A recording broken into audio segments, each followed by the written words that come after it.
지금 우리나라 국립과학수사원에 일본 강점기 때 요리집 명월관 기녀의 성기, 생식기가 보관돼 있다고 합니다. 일본인 3명을 복상사로 죽인 혐의로 일본 헌병대에 체포돼 가지고 생식기를 적출 죽임을 당한 명월이란 기녀가 있었습니다. 지금 광화문 내거리 그 동아일보 자리에 있던 한국 최초의 요리집 명월관 기녀였는데, 오늘은 이 명월관에 대해서 살펴보겠습니다.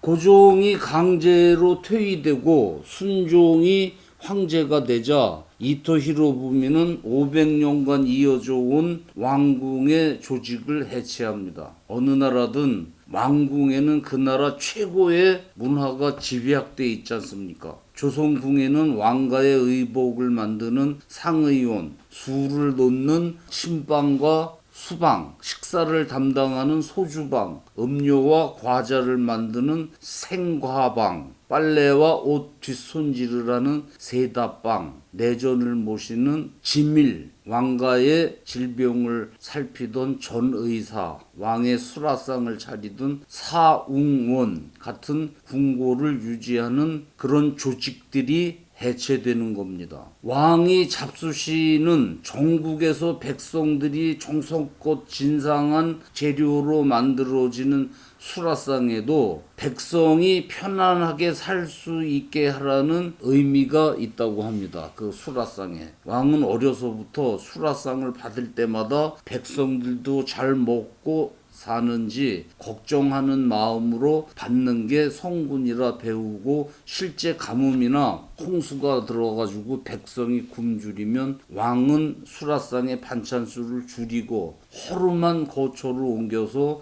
식사를 하고 백성들과 고락을 함께 한다는 뜻을 보였다고 합니다. 고종은 일제의 침탈을 받는 가운데에서도 500년 문화가 집약된 궁궐의 체제를 어렵게 지키고 있었는데, 이 강제 탄핵되면서 그 문화가 해체되는 겁니다. 궁궐에 각 부처 장인들 대소사가 있을 때마다 종합 예술을 뽐내던 예녀들도 해체되는 그날 궁궐 뜰에 부복해 흐느낍니다. 이 시기에 서울 그 명동 일대에는 4만 수천 명이 넘는 일본인들이 몰려 살며 이곳에 신마치라는 유흥 단지가 형성되고 있었지 않습니까? 전편에서 말씀드렸듯이 매국노 송병준 같은 이 외놈들을 흉내를 내면서 구박을 견디지 못하고 가출한 새색시들, 처녀애들을 잡아다 그 매춘업을 하는데, 이 신마치에는 싸구려 매운 소굴도 있지만 이토나 일본 고관 대작들이 드나드는 고급 일본식 요정도 있었습니다. 일본 요리는 한국 요리에 비해 사실 상대가 안 됩니다. 생선 살점에 꽃 한 송이 얹어 내놓는 외식은 멀건 된장국물이 다가 아닙니까? 미소시루 된장국물. 이때 궁 안에 주임관 안순환이 궁중에서 요리를 하던 요리사들과 세종로 광화문 내거리, 지금 동아일보사 자리에 궁중 요리집 명월관을 차립니다.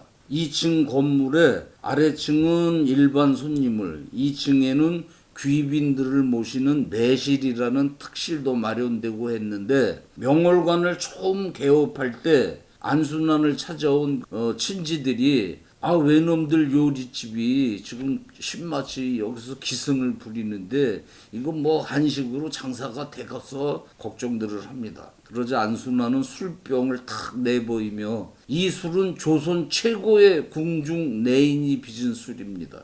이것만 있으면 걱정하지 않아도 됩니다. 이렇게 자신을 합니다. 그의 말대로 최초로 궁중 요리를 일반에게 공개하는 명월관은 문전성시, 성황을 이루고 고종과 순종도 일본 첩자들에게 점령당한 궁에서 만든 음식 대신 독사를 피하려고 이 명월관에서 만든 음식을 배달해 잡수셨습니다. 안순환은 일본 요리집에서 귀빈들 술자리에 게이샤들, 기생들이죠. 춤추고 노래하고 악기를 하듯이 명월관에서도 궁에서 실력을 닦던 명창, 궁 예인들을 모셔다 전통 예악을 펼칩니다. 이 자리에 초청되는 그 예인들은 일본식 게이샤 기생이 아닙니다. 명월관 규모가 커지면서 평양이나 진주 같은 그 기생 학교가 있는 데에서 배출된 기녀들도 명월관으로 들어오는데, 당시 기생은 지금 우리가 생각하는 그런 접대부가 아닙니다. 그들은 정조를 지켜야 하고 노래와 무용, 악기, 문예, 글도 잘 써야 되고 시도 잘 져야 하고 노래도 해야 하고 종합 예술가들로 당시 연예인들입니다. 의친왕은 이곳에서 외국에서 잠입한 독립 밀사들에게 고종의 밀지를 전하고 정보를 받는 독립군 연락 장소로 사용하게 되면서 명월관 기녀들은 이곳을 찾는 친일파 일본 관리들 술자리에 고의로 합석해가지고 고급 정보를 빼내가지고 의친왕 이강한테 전하고 해서 일본 경찰은 명월관 기생들은 모두 살아있는 독립 경문이라 할 정도로 명월관은 점차 애국 의기들 본산이 됩니다. 명월관을 그 안순한, 이게 내시인데요. 이분이 개업한 것으로 알려지지만 사실은 의친왕이 뒷돈을 대고 개업을 지시한 것이라는 말이 있습니다. 이 명월관에 숱한 사건들이 터집니다. 그중 아까 말씀드렸듯 일본군 고위 장교 3명이 연달아 이 명월관 홍련이란 기생의 배 위에서 죽는 복상사를 당하는 사건입니다. 홍련이라는 이 기녀는 명월관을 대표해가지고 명월이라고도 불렸는데 이 사건으로 잡혀가가지고 음부를 척출당하고 죽습니다. 이 홍련의 초상화는 지금 일본 하가시 마스모토 시립 미술관에 남아있는데, 이 그림이 왜 이곳에 있는가? 우리에게 유명한 화가 이중섭의 그림 선생 이시이가 서울에 와서 이 명월관에 들렀다가 홍련한테 반해가지고 그녀의 초상화를 그려서 간 것이라고 합니다. 적출된 그녀의 생식기는 해방 후 방부제 병 속에 담긴 채 발견돼가지고 아마 지금도 국가수에 보관돼 있는 것으로 압니다. 명월관에는 이완용이, 송병준이, 이지용이 등 친일파 거물들하고 화가 김용진이 등 고관들이 드나들고 1930년대 전후에는 최남선, 변영로, 이광수, 김옥, 김동인, 김성수 등 문인과 언론인들이 드나들고 시인 백석과 로맨스로 유명한 요종 대원각의 주인 길상사를 세운 김진향도 명월관 문학기생 출신입니다. 또 명월관 일기 기생 중에 1920년대를 풍미한 장연홍이 있습니다. 평양에서 외동딸로 태어나가지고 14살 때 평양 기생학교에 들어가가지고 가산이 기울어서 무용과 악기 그리고 이 문예를 익혀가지고 명월관으로 오게 되었는데, 명월관 앞에는 그녀의 그 꿈꾸는 듯한 몽환적 눈과 표정을 보려고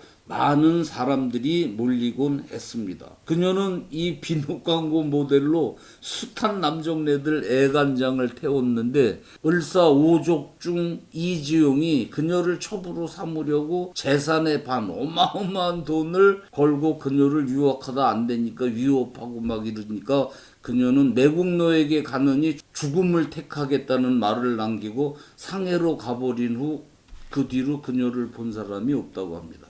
점차 레코드, 라디오, 영화 등 근대 매체가 발전하자 이 명월관 기녀들은 배우와 가수로 진출해 근대 대중문화의 길을 열어가지고 명월관은 그야말로 당대 연예인들의 산실이 됩니다.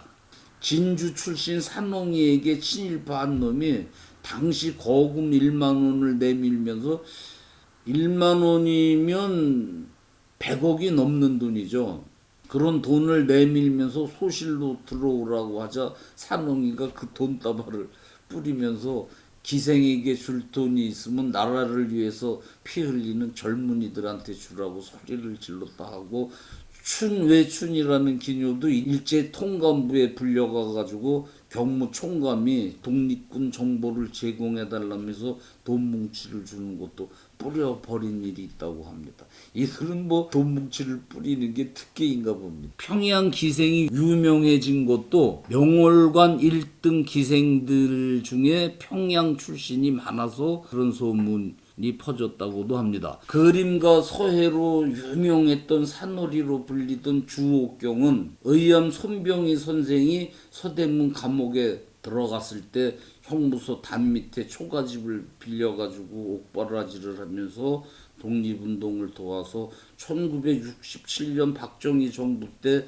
의암 선생에게 드리는 건국 공로 훈장을 주옥경이 대신 받기도 했습니다. 의친왕 이광과 내통하는 독립군들은 명월관 기녀들 집에 숨어 지내기도 했고 이들을 실어 나르는 인력거 꾼들도 독립군 연락책이 많았다고 합니다. 명월관 기녀들은 친일파를 유혹해서 그 고급 정보를 빼내가지고 의친 왕에게 전달을 하다가 최형룡과 현계옥은 그 행적이 발각돼가지고 상해와 연해주로 망명하기도 했습니다. 이처럼 의친왕이 명월관에서 독립운동을 주의하게 된 것은 밀정들의 그 감시 때문입니다. 다른 곳에서는 누구도 만날 수가 없죠. 밀정들이 요리집 방안까지 들어와 감시할 수 없으니까 의친왕은 손님으로 가장에 오는 밀사들을 술자리를 빌려 만나고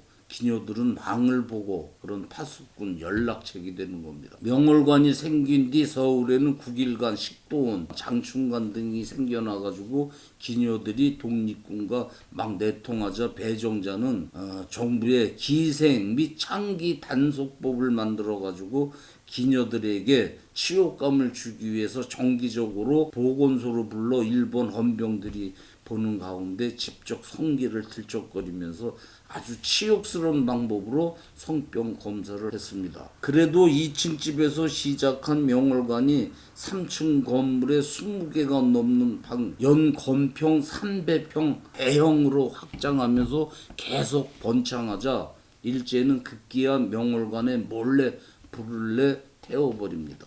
당시 그 총독부 1년 예산이 7천 원 정도였는데 명월관 화재 손실 액수가 6만 원 이상이라고 하니 엄청난 규모였던 것 같습니다. 이 명월관이 불타자 의친왕은 안순환을 시켜서 태화관을 개업하게 하지 않습니까? 이 태화관에서 의친왕 등 민족 대표 33분이 3.1 독립 선언문을 낭독하게 됩니다.